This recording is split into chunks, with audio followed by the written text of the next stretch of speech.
అమ్మా, నేనే 16వ తారీఖున నా స్నేహితురాలు సుమ హైదరాబాద్ వస్తోంది. దాంతో 2-3 రకాల పొడులు, నేను మొన్నొచ్చినప్పుడు వదిలేసి వెళ్ళిన పట్టు చీరలు, పుల్లారెడ్డి స్వీట్స్ పంపించు. వాళ్ళు సైదాబాదులో ఉంటారు. నాన్నని వెళ్ళి ఇచ్చి రమ్మను.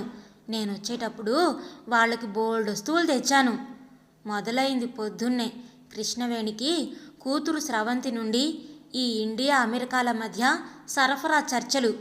ఒకసారి కాదు, 2 సార్లు కాదు, ప్రతి ఏడాది 2-3 సార్లు జరిగే తంతిది. వేణి, ఆలోచించు. తల్లికి పిల్లల పట్ల ప్రేమ ఉంటుంది, కానీ అది ఇలా ఉండకూడదే. ఏ వస్తువులు అవసరమో అనవసరమో ఎక్కడ ఉన్నా అక్కడి సమాజంలో ఎలా కలిసిపోవాలో నేర్పాలి. మనమేం చేస్తున్నాం? వాళ్ళకి మన జీవితాన్ని అందించాలన్న తపనలో తప్పటడుగులు వేస్తున్నాం అన్నాడు భర్త వెంకటేశ్వరరావు. చాలే ఊరుకోండి, పిల్ల అంత దూరంలో ఉంది, ఒక అచ్చట ముచ్చట లేదు. పాపం ఎంత కష్టపడుతుందో అక్కడ. ఇంత మాత్రం మనం భరించలేమా కన్న తల్లిదండ్రులుగా? వేణి, ఖర్చులు నువ్వు లెక్క రాయవు, కానీ నువ్వు చేసే సరఫరాతో మనం ఇంకో సంసారాన్ని పోషించవచ్చు. మీరు మీ పిచ్చి మాటలు ఆపండి. 2 వారాలకి తల్లికి స్రవంతి ఫోన్. అమ్మా, నాకు 2వ నెల, నవంబర్ నెలాఖరులో డెలివరీ. నువ్వు నవంబర్ మధ్యకొచ్చి మే మధ్య వరకు ఉండాలి. నేను చేసుకోలేను. మా ఆయన టికెట్ బుక్ చేస్తాడు. నాన్నని ఇన్సూరెన్స్ తీసుకోమను. నువ్వు డాక్టర్ దగ్గర అన్ని పరీక్షలు చేయించుకొని 6 నెలలకి సరిపడా మందులు, నాకు పుట్టబోయే బిడ్డకి హోమియో మందులు తీసుకురావాలి. నాన్నకి టికెట్ పెట్టలేను. ఒక 6 నెలలు ఆయన్ని చెల్లాయి దగ్గర ఉండమని చెప్పు. ఒక పక్క కూతురు గర్భవతి అన్న సంతోషం, మరో పక్క కూతురు తమిద్దరినీ కాకుండా తననొక్కదాన్నే రమ్మని చెప్పడం. మాట్లాడిన పద్ధతి కృష్ణవేణి కాసేపు నలిగిపోయింది. తేరుకొని, ఏమండి, విన్నారుగా, డాక్టర్ అపాయింట్మెంట్ తీసుకోండి నా కోసం. బీపీ, షుగరు, మోకాళ్ళ నొప్పులు, కృష్ణవేణికి ఉన్న వ్యాధులు మందులతో ఎక్సైజ్తో కొంత అదుపులోనే ఉన్నాయి. పని ఎక్కువైతే మోకాళ్ళు నొప్పులు వస్తాయి. పెద్ద కూతురు స్రవంతి అమెరికాలో, చిన్న కూతురు శ్రావణి హైదరాబాదులో. ఇటీవలే వివాహం అయింది. ఆంధ్రా బ్యాంకులో పనిచేసి స్రవంతి పెళ్లి కాగానే 5 ఏళ్ల ముందే వాలంటరీ రిటైర్మెంట్ తీసుకుంది కృష్ణవేణి. భర్త వెంకటేశ్వరరావు ఎస్బీఐలో సర్వీస్ చేసి రిటైర్ అవబోతున్నాడు. ఇద్దరి సర్వీసులో దాచుకున్న సొమ్ము కృష్ణవేణి రిటైర్మెంట్ డబ్బుతో 2 కూతుళ్ల పెళ్ళిళ్ళు చేశారు. నిజం చెప్పాలంటే ఇంకా పెద్దగా బ్యాంకులో డబ్బులు లేవు. నెల నెలా వచ్చే పింఛన్ తప్ప ఇంటద్దె లాంటి ఖర్చులు లేవు. కాబట్టి సంసారం పెద్ద ఇబ్బంది లేకుండా గడిచిపోతుంది. దంపతులిద్దరూ జాగ్రత్త పరులే. శ్రావణి, అక్క అమెరికాకు నన్ను ఒక్కదాన్నే రమ్మంటోంది. నాన్న ఒక్కరూ ఉండడం కష్టం, మంచిది కూడా కాదు. మరి నీ దగ్గర? అమ్మా, నాకు అత్తగారితోనే సరిపోతుంది. ఆఫీసు, ఇల్లు, అత్తగారు, ఇంక నాన్న కూడానా? అందులో నాన్న అది కరెక్ట్ కాదు, ఇది కరెక్ట్ కాదు అని కామెంట్స్ చేస్తూ ఉంటారు. ఈయనకు అవి ఇష్టం ఉండదు. సర్ది చెప్పే ఓపిక, సమయం నాకు లేదు. మీరే ఏదో ఒకటి చేసి నాన్నని కూడా అమెరికాకి తీసుకెళ్ళండి. అవాక్కయింది కృష్ణవేణి. ఎంత కష్టపడి పెంచాం పిల్లల్ని. ఆడపిల్లలని లెక్క చేయకుండా వారికి కావలసినంత స్వేచ్ఛనిచ్చి మంచి చదువులు చదివించి పెళ్ళిళ్ళు చేస్తే ఒక్క నిమిషంలో ఇద్దరూ ఇలా తమ సౌకర్యాన్ని, స్వార్థాన్ని వాళ్ళెలా చూసుకుంటున్నారు అని నిర్ఘాంతపోయింది. భర్తకు విషయాలు తెలిస్తే నొచ్చుకుంటాడని అబద్ధం ఆడింది. ఏమండి, మీరు రాకుండా నేను 6 నెలలు ఉండలేను. స్రవంతికి ఎన్ని డబ్బు ఇబ్బందులున్నాయో, అల్లుడు ఏమంటున్నాడో. కాబట్టి నా గ్రాట్యుటీ డబ్బులు పెట్టి మీకు టికెట్ కొంటాను. ఇద్దరం కలిసే వెళదాం. వేణి, ఇలా ప్రతిదానికి మన రిటైర్మెంట్ డబ్బులు వాడితే ఇక మన వృద్ధాప్యానికి ఏం మిగులుతాయి? నేను ఒక్కడే ఉంటాను. శ్రావణిని కూడా ఇబ్బంది పెట్టదలుచుకోలేదు. నాకు వంటొచ్చు, పని మనిషి ఉంటుంది. ఏమండి, మీరు లేకుండా నేను ఒక్క వారం రోజులు కూడా ఇంతవరకు ఒంటరిగా ఎక్కడికి వెళ్ళలేదు. మీరు రావాల్సిందే. ఇది నా నిర్ణయం. ₹1,00,000 గ్రాట్యుటీ నుండి ఈ టికెట్ కోసం స్వాహ. వెంకటేశ్వరరావు అయిష్టంగానే ఒప్పుకున్నాడు. ప్రయాణానికి 2 నెలల ముందు నుండి స్రవంతి ఫోన్లలో ఆర్డర్లు. అమ్మా, ఆ గాగ్రా చోళీ, పలానా పట్టు చీర, శ్రీవారికి పలానా కుర్తా పైజమా, రకరకాల పిండి వంటలు, ఖరీదైన ఇతర వస్తువులు. డబ్బు మాత్రం వేణి వెంకటేశ్వరరావు దంపతుల జేబులోవే. దాదాపుగా ఈ దుబారా ఖర్చులు 50,000కు పైగానే. సార్, అమెరికా ప్రయాణం అంటున్నారు కాబట్టి ఇద్దరు ఎగ్జిక్యూటివ్ మాస్టర్ హెల్త్ చెకప్ చేయించుకోండి. ఇవి కాకుండా గుండెకు, కిడ్నీలకు సంబంధించిన కొన్ని పరీక్షలు చేయాలి. ఈ దంపతుల ఫిజిషియన్ డాక్టర్ శ్రీధర్ సలహా. తప్పదు కదా అని బిల్ కౌంటర్ దగ్గరకు వెళ్ళి ఎంత అని అడిగారు. 2 నిమిషాల్లో టకటకా కంప్యూటర్లో అన్నింటికీ లెక్క వేసి మొత్తం పరీక్షలకు 40,000 అవుతుందండి అని బిల్లు చేసే వ్యక్తి చెప్పాడు. వెంకటేశ్వరరావుకి గుండాగినంత పనైంది. ఎక్కడి నుండి తేవాలి ఇంత డబ్బులు? ఎందుకింత ఖర్చు ఇప్పుడు? వెనుదిరిగి ఇంటికి వెళ్లారు దంపతులు. అమ్మా స్రవంతి, మా హెల్త్ చెకప్కి 40,000 అవుతుందిట. మేమేమీ చేయించుకోం. రోజూ వేసుకునే మందులే 6 నెలలకి తెచ్చుకుంటాం. చాలదా? నాన్న, మీకు అర్థం కాదేంటి? ఇక్కడ ఏదైనా ఆరోగ్య సమస్యలు వస్తే ఇన్సూరెన్స్ కవరేజ్ లేకపోతే నా ఆస్తిపాస్తులు అమ్మి కట్టాలి. మీకున్న క్రానిక్ డిసీజెస్ వల్ల వచ్చే ఆరోగ్య సమస్యల ఖర్చులు విజిటర్ ఇన్సూరెన్స్లో కవర్ అవ్వవు. మీరు పరీక్షలు చేయించుకొని మీ ముఖ్యమైన భాగాలు ఆరోగ్యంగా ఉన్నాయని తేల్చుకోవాల్సిందే. కూతురి కర్కసత్వం విని వెంకటేశ్వరరావు దిగులు పడ్డాడు. తన సేవింగ్స్ అకౌంట్లో ఉన్న డబ్బులతో ఇద్దరికీ పరీక్షలు చేయించారు. భగవంతుని దయ వలన ఏమీ పెద్ద ఇబ్బందులు లేవు. 6 నెలలకి సరిపడా జలుబు, దగ్గు, జ్వరం, మోకాళ్ళ నొప్పులు, విరోచనాలు, వాంతులు, తలనొప్పి వగైరా వగైరా సమస్త రోగాలకు అల్లోపతి మందుల ఖర్చు 15,000. ఇవి కాక కూతురికి, పుట్టబోయే బిడ్డకి హోమియోపతి మందుల ఖర్చు మరో 5,000. తడిసి మోపెడు. భార్యాభర్తలు ఈ అపరిమితమైన అలవి కాని ఖర్చులతో నీరసపడ్డారు. ప్రయాణం వారం రోజుల్లోకొచ్చింది. విమానంలో ఎకానమీ క్లాస్ టికెట్తో ఒకరికి 46 కేజీల బరువు మాత్రమే తీసుకెళ్లొచ్చు. దంపతుల బట్టలు, అప్పటికి కొన్న సామాను బరువు కలిపితే ఒక్కొక్కరికి 50 కేజీలు దాటాయి. తమకు కావలసిన వస్తువులు తీసేసి కూతురి ఆనందం కోసం, తమ ఆరోగ్యం కోసం అతి ముఖ్యమైనవి పెట్టుకొని అతి కష్టం మీద సూట్ కేసుల బరువు సరిచేశారు.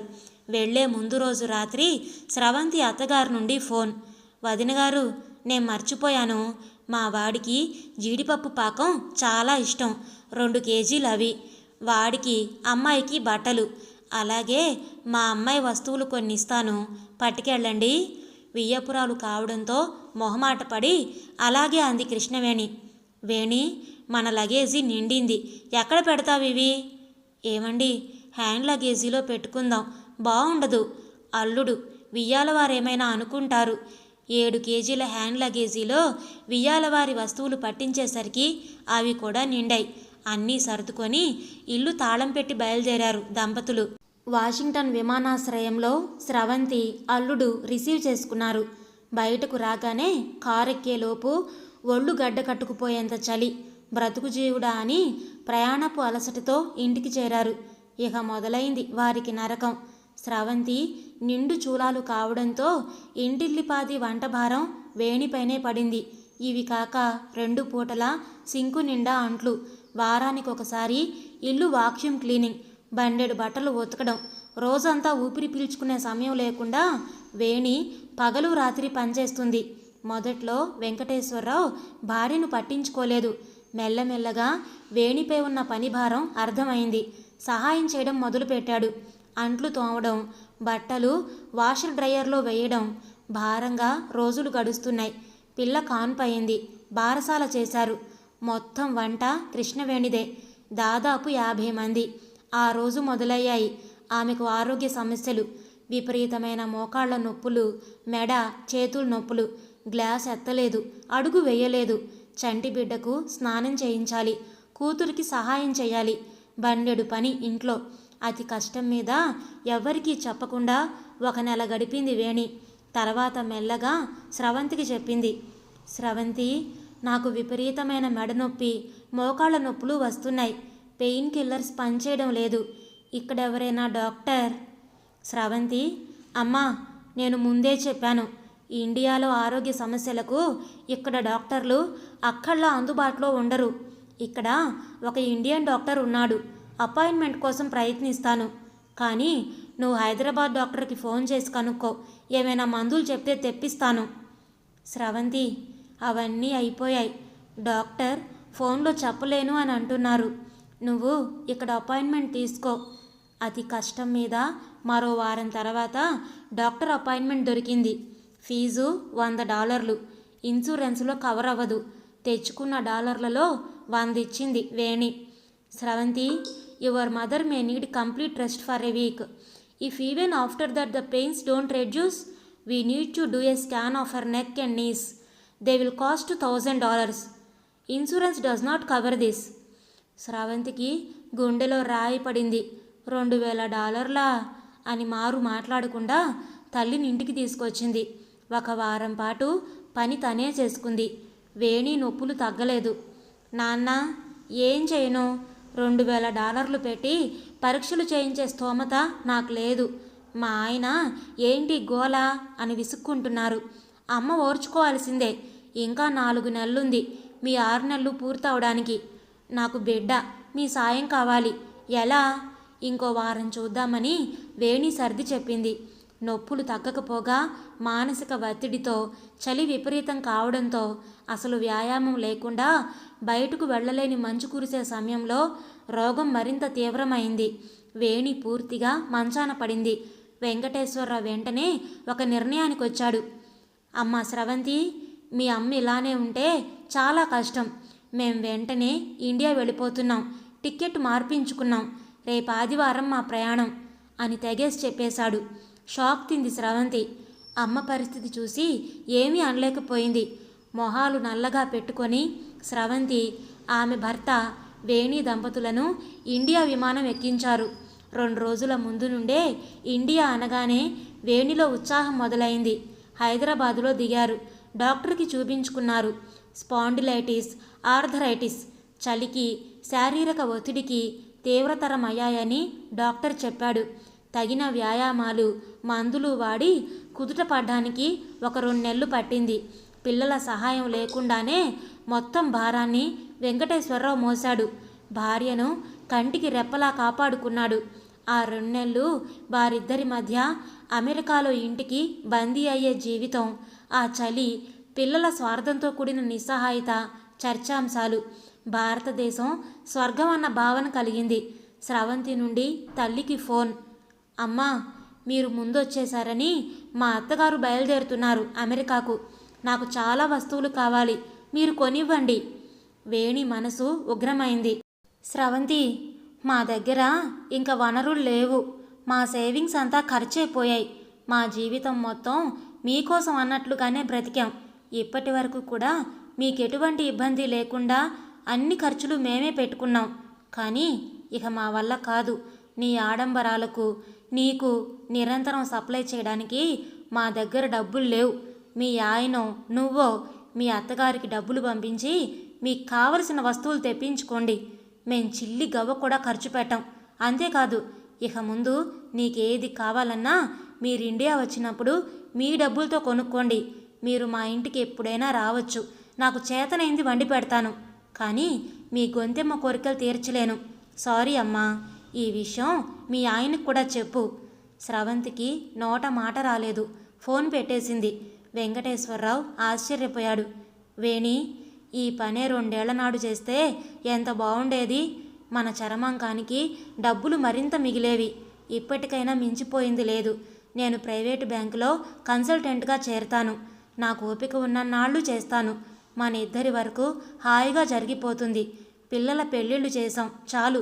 మన బాధ్యత అంతటితో ముగిసింది. ఇకనైనా వారి కోసమే బ్రతకకుండా మన ఆనందం, మన స్వయోద్ధరణకు సమయాన్ని వెచ్చిద్దాం. ఏమంటావు? అవునండి, నాకు కూతుళ్ళిద్దరూ కనువిప్పు కలిగించారు. పూర్తిగా తమ స్వార్థం కోసం నా వైపు నుండి మానవతా దృక్పథం కూడా చూపించలేదు. మీ మాటే నా మాట. మన ప్రతిక్షణం ఇక పూర్తిగా మన కోసమే సద్వినియోగం కావాలి. అలాగే చేసుకుందాం. మర్నాడు స్రవంతి ఫోన్ చేసింది. వెంకటేశ్వరరావు ఇలా చెప్పాడు. చూడమ్మా, మా జీవితం అంతా ఎంతో కష్టపడి మిమ్మల్ని పెంచాం. ఉద్యోగాలు, పెళ్ళిళ్ళ వరకే మా బాధ్యత. మీ పిల్లలు మీ అమెరికా అవసరాల కోసం మా వైపు నుండి ఒక్క నిమిషం కూడా ఆలోచించకుండా, అక్కడి పరిస్థితులకు భయపడి అక్కడ అడ్జస్ట్ అవ్వకుండా, ఇక్కడి మా ఆర్థిక పరిస్థితి అర్థం చేసుకోకుండా మీరు వ్యవహరిస్తున్నారు. మీ పిల్లలు మీ బాధ్యత, మాది కాదు. మేమిప్పుడు సంపాదించే వయసు దాటిపోయాం. మీరు 25 ఏళ్ళు దాటినా కూడా స్వాలంబన లేకపోవడం ఒక రకంగా మా పెంపకంలో లోపమే. మేం దీన్ని సరిదిద్దాలని నిర్ణయించుకున్నాం. మీకు కష్టమైనా ఇదే సరైన నిర్ణయం. ఇకనైనా మా పరిస్థితుల్ని అర్థం చేసుకొని మీ పనులు, మీ అవసరాల్ని మీరే పరిష్కరించుకోండి. నెల తర్వాత దంపతులిద్దరూ ఉత్తర భారతదేశ యాత్రకు ఒక 20 మంది స్నేహితులతో కలిసి రైలు టికెట్లు బుక్ చేసుకున్నారు. దానికోసం ప్రణాళికలు సిద్ధం చేయడంలో మునిగిపోయారు. విన్నారు కదండి, కథ పేరు అమ్మ నాన్న స్వార్థపు అమెరికా పిల్లలు. రచించిన వారు ఆకెళ్ల ప్రసాద్ గారు. ఈ కథ మీకు నచ్చినట్లయితే దయచేసి లైక్ చేయండి, అలాగే షేర్ చేయండి. మీ అభిప్రాయాలను కామెంట్స్లో తప్పకుండా తెలియచేయండి. ఇలాంటి మరెన్నో మంచి మంచి కథలు వినడానికి కొత్త వాళ్ళైతే కనుక మన ఛానల్ని తప్పకుండా సబ్స్క్రైబ్ చేసుకోండి. మరొక మంచి కథతో మళ్ళీ కలుద్దాం. అప్పటి వరకు ఉంటానండి.